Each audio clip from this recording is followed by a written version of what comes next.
safe and removed. You never get hung up. Never. Thank you, everybody. Welcome. Bienvenidos, willkommen, benvenuto, benvindo, bienvenue, yathé, shalom, aloha, hi. So many ways to say so simple a thing, you'd think that as human beings we could have gotten it straight by now. But we're all different. We're all different, and I take that as a good thing. But this is a complex day in American history and world history, 9/11. And so many people lost their lives. I want to just recognize that tonight. And so many people lost people. And I would like to recognize them as well. So I would like to start with a poem about giving. Some people give their lives, some people give their time, some people just simply give of themselves. I want to thank the people who put this event together. You know who you are. James, Jesse, the rest of you. I want to thank the audience who have tonight given some time, some of your life up to come here. And I want to thank the Orpheum, a building. Can we thank a building? I think we can. I think the last time I read here, I'm seeing it again now. I remember the audience. It was just dark. I couldn't see anybody. I'm getting that vibe again, so time to start. This is the poem, then, for all of you. And it's called, When Giving is All We Have. And it has an epigraph. One river gives its journey to the next. A little bit of insider information, by the way. My last name is Rios, right? So I have a son. One river gives its journey to the next. That was a little shout out to him. We give because someone gave to us. We give because nobody gave to us. We give because giving has changed us. We give because giving could have changed us. We've been better for it. We've been wounded by it. Giving has many faces. It is loud and quiet, big, though small, diamond in wood nails. Its story is old, the plot worn, and the pages too, but we read this book anyway, over and again. Giving is, first and every time, hand to hand. Mine to yours, yours to mine. You gave me blue, and I gave you yellow. Together, we are simple green. You gave me what you did not have, and I gave you what I had to give.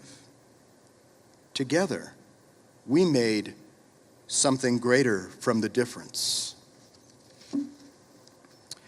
James was reading a poem by Antonio Machado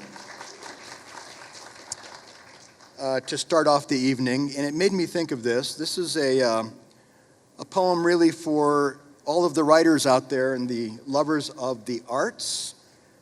We inexplicable beings. This is called Sudden Smells, Sudden Songs. Where does it all come from? The sap of strangeness inside us. The sudden flow of feeling. I love that song. That lighter blood, that second breath, that something where in the darkness a knob is turned. Who are we then? In that moment, we are not who we were a second ago. A quick smell of rosemary changes us that fast. We stand up, familiar to ourselves, then sit down, strangers. We are two people maybe more.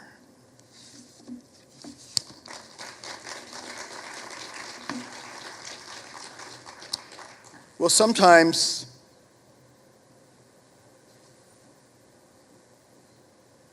that strangeness is not always good. I'm going to read a quick family poem. Emma was talking about her family earlier, and I thought that was quite compelling. And I want to read something from my family. This is called Refugio's Hair. Refugio is my grandmother's name and also my great-grandmother's name.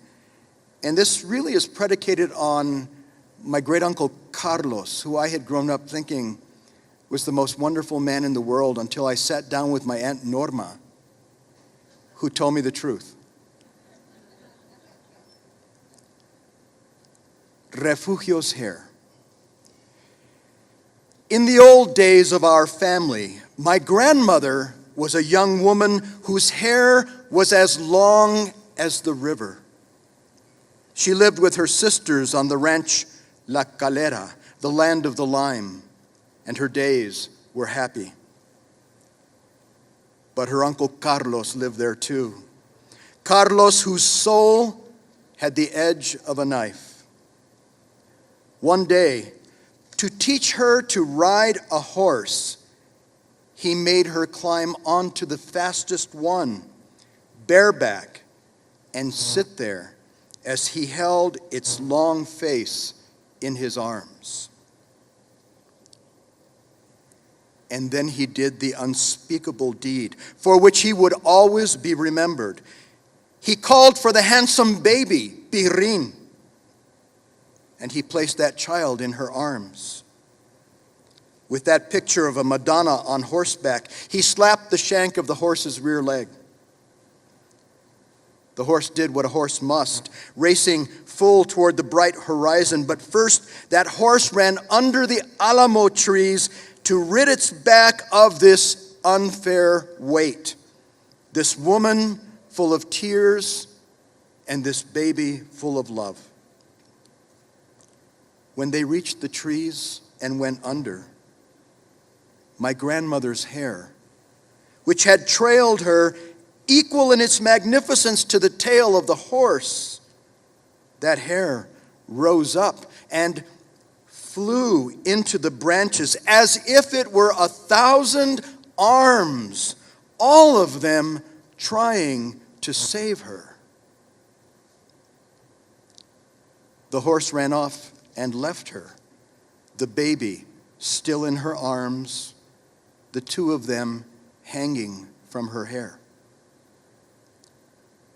The baby looked only at her and did not cry, so steady was her cradle. Her sisters came running to save them. But the hair would not let go.